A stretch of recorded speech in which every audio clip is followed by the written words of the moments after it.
Kinumpirma ng tagapagsalita ng WBA na mataas ang tsansa na positibo sa ipinagbabawal na kemikal itong si Tsutsumi bago ang naging laban nito kay Nonito Donaire.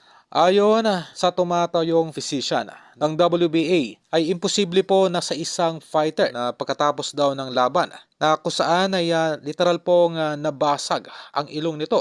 At hindi pa natin isama dyan yung minimal skull fracture sa kanyang kanang sentido ay nagawa pa raw nitong umaten ng post-fight conference sa naging panalo nito kontra Nonito Donaire. Ang ganitong pain tolerance daw ay hindi magagawa kung hindi umiinom ng ipinagbabawal na pain reliever ang isang atleta. Ang ini-imply ng nasabing doktor na ang pag-attend nitong si Tsutsumi sa post-fight conference sa kabila ng mga natamo nitong fracture ay isang indikasyon na hindi po nakakaranas agad-agad ng pananakit itong si Tsutsumi dahil sa di umunoy pag-overdose nito ng ipinagbabawal na pain reliever.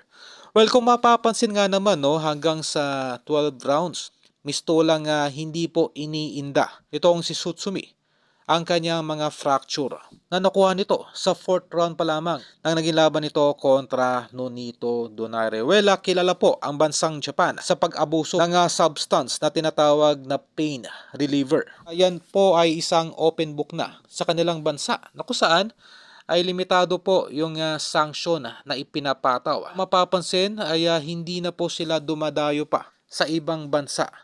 At ang lahat na lamang po ng mga laban ay pilit nilang ginagawa sa kanilang baluarte.